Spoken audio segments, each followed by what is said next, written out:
I will never not have the alarm go off during while I'm filming and then I have to redo it. So I think like every video I'll be angry. Not at the movie. I mean, sometimes at the movie. But it's just, it's fine. I made sure I don't have an alarm going off, so I'll be able to record this for a fucking 7 minutes. Anyway, I just watched REC3, and if you imagine, it's the third movie in the REC series. There's four, not including the remake called Quarantine, the American remake. So the third one was probably the least favorite out of everybody's, I've been told. I'm not sure necessarily why. I think the first movie is incredibly unique. It is it really utilizes found footage to the most, and like filming and stuff like that too, and made it in a scary way. And REC 2, I wasn't a fan of, but it did take that lore in a different direction of REC to try to to explain what was going on, and went in a religious direction, which I feel like you don't have to do, but it would have been weird to repeat the first movie. This third one went in a different direction because what it needed to do was kind of try something different, because you can't have the same thing going over and over and over again where someone they're stuck inside of a place and zombies happen. That happens everything. So what this movie did is it had the first 20 minutes about like filming a wedding for this couple who are getting married. It makes sense that they're filming, right?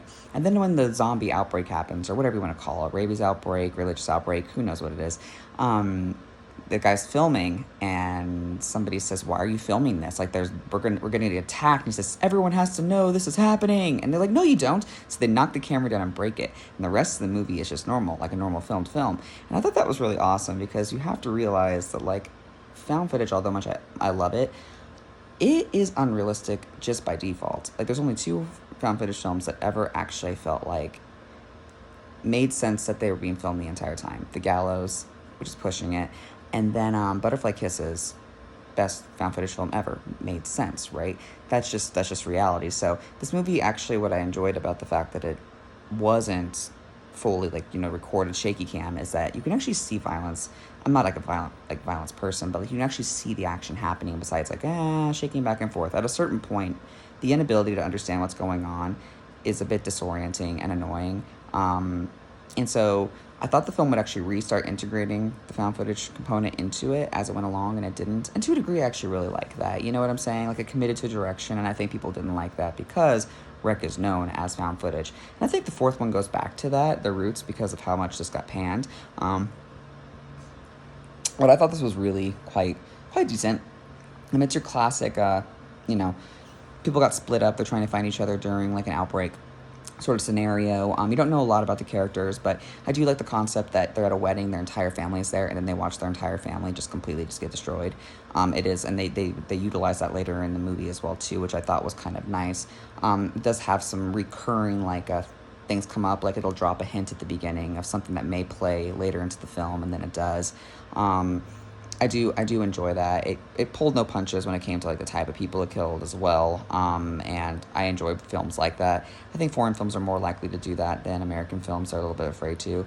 Now I will say, there's nothing terribly special about this. The attacks are the same.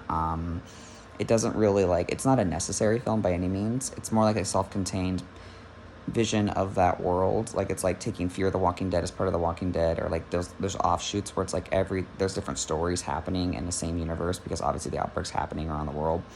So I like that to a degree. It can only go so far. And so I'd be interested to see the fourth one, because I feel like it's called Apocalypse, so my guess is it gets bigger and then there might be some resolution.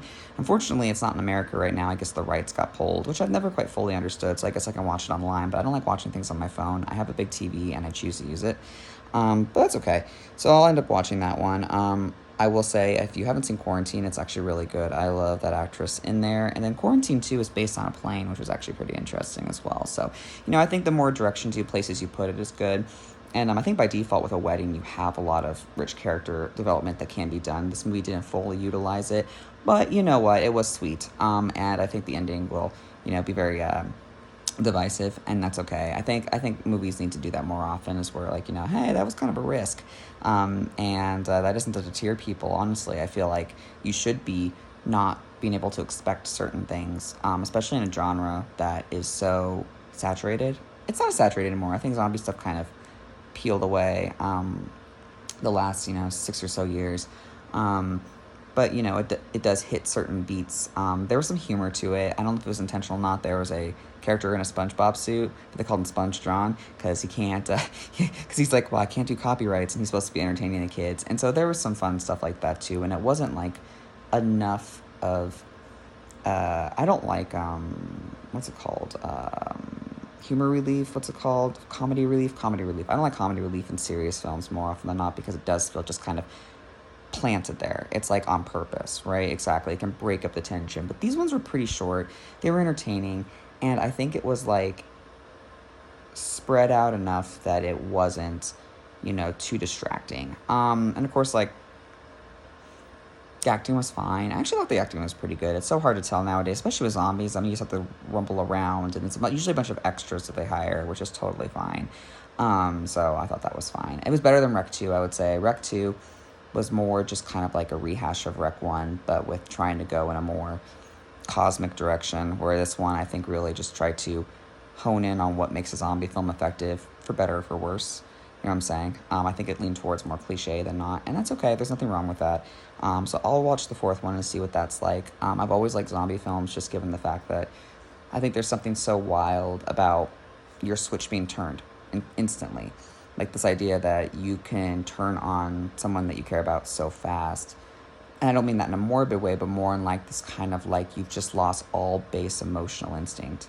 And it's like animalistic. Like that's not vampirism. Like the vampirism, there's still a human component to it, unless you watch like 30 Days a Night, or when it comes to like the werewolf stuff like that, you come back to your human form. But in zombies, you don't. In theory, your brain is gone. Depending on like the lore that you want to use for it. And so I think there's something really fascinating about just like that complete 180. Yeah. Yeah, I need to catch up on some more stuff today. We'll see. That one was free. It was 80 minutes. I can't really blame it. But if you guys need like recommendations of other zombie films that are great, let me know. I'm actually significantly not picky with zombie films. Like usually I'm picky, but I mean like I've come to accept that you're not going to be able to really make something that's going to be groundbreaking anymore. But I really enjoy it. So if I can recommend anything, it's called The Night Eats the World. It's a French one, but it's in English, which is nice.